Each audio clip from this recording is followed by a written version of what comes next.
Por último, cansado de esperar, se lamentó ante Melquíades del fracaso de su iniciativa, y el gitano dio entonces una prueba convincente de honradez. Le devolvió los doblones a cambio de la lupa, y le dejó además unos mapas portugueses y varios instrumentos de navegación. De su puño y letra escribió una apretada síntesis de los estudios del monje Hermann, que dejó a su disposición para que pudiera servirse del astrolabio, la brújula y el sextante. José Arcadio Buendía pasó los largos meses de lluvia encerrado en un cuartito que construyó en el fondo de la casa para que nadie perturbara sus experimentos. Habiendo abandonado por completo las obligaciones domésticas, permaneció noches enteras en el patio vigilando el curso de los astros, y estuvo a punto de contraer una insolación por tratar de establecer un método exacto para encontrar el mediodía. Cuando se hizo experto en el uso y manejo de sus instrumentos, tuvo una noción del espacio que le permitió navegar por mares incógnitos, visitar territorios deshabitados y trabar relación con seres espléndidos, sin necesidad de abandonar su gabinete. Fue esa la época en que adquirió el hábito de hablar a solas, paseándose por la casa sin hacer caso de nadie, mientras Úrsula y los niños se partían el espinazo en la huerta cuidando el plátano y la malanga, la yuca y el ñame, la auyama y la berenjena. De pronto, sin ningún anuncio, su actividad febril se interrumpió y fue sustituida por una especie de fascinación.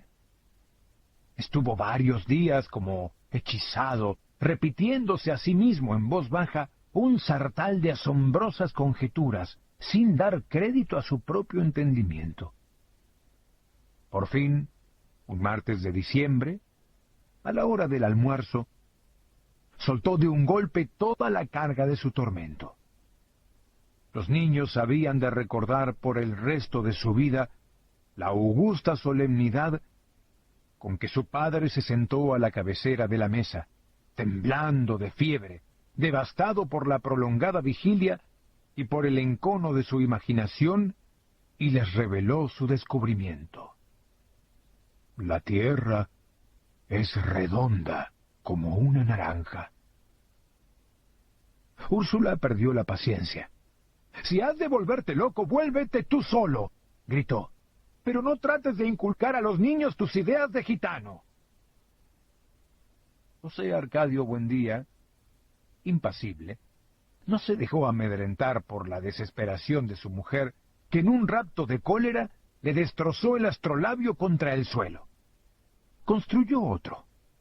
Reunió en el cuartito a los hombres del pueblo y les demostró, con teorías que para todos resultaban incomprensibles, la posibilidad de regresar al punto de partida navegando siempre hacia el oriente. Toda la aldea estaba convencida de que José Arcadio Buendía había perdido el juicio, cuando llegó Melquíades a poner las cosas en su punto. Exaltó en público la inteligencia de aquel hombre que por pura especulación astronómica había construido una teoría ya comprobada en la práctica, aunque desconocida hasta entonces en Macondo, y como una prueba de su admiración, le hizo un regalo que había de ejercer una influencia terminante en el futuro de la aldea: un laboratorio de alquimia. Para esa época, Melquíades había envejecido con una rapidez asombrosa. En sus primeros viajes parecía tener la misma edad de José Arcadio Buendía. Pero mientras éste conservaba su fuerza descomunal, que le permitía derribar un caballo agarrándolo por las orejas, el gitano parecía estragado por una dolencia tenaz.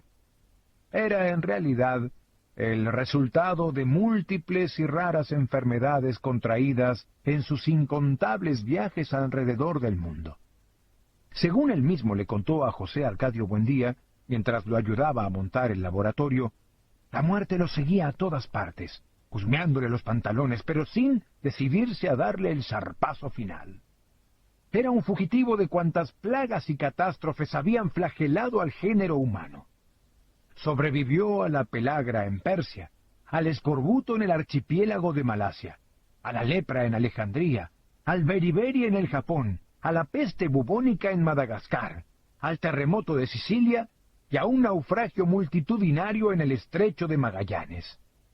Aquel ser prodigioso que decía poseer las claves de Nostradamus era un hombre lúgubre, envuelto en un aura triste, con una mirada asiática que parecía conocer el otro lado de las cosas.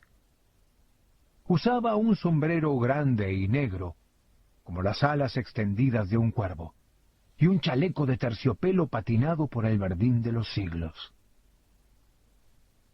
Pero a pesar de su inmensa sabiduría y de su ámbito misterioso, tenía un peso humano, una condición terrestre que lo mantenía enredado en los minúsculos problemas de la vida cotidiana.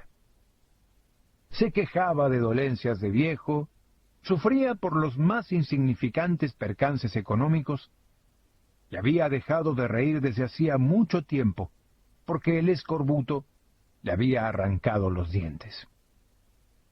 El sofocante mediodía en que reveló sus secretos, José Arcadio Buendía tuvo la certidumbre de que aquel era el principio de una grande amistad. Los niños se asombraron con sus relatos fantásticos. Aureliano, que no tenía entonces más de 5 años, había de recordarlo por el resto de su vida cómo lo vio aquella tarde, sentado contra la claridad metálica y reverberante de la ventana, alumbrando con su profunda voz de órgano los territorios más oscuros de la imaginación, mientras chorreaba por sus sienes la grasa derretida por el calor. José Arcadio, su hermano mayor, había de transmitir aquella imagen maravillosa como un recuerdo hereditario a toda su descendencia. Úrsula, en cambio, conservó un mal recuerdo de aquella visita, porque entró al cuarto en el momento en que Melquíades rompió por distracción un frasco de bicloruro de mercurio. «¡Es el olor del demonio!», dijo ella. «En absoluto», corrigió Melquíades. «Está comprobado que el demonio tiene propiedades sulfúricas, y esto no es más que un poco de Solimán».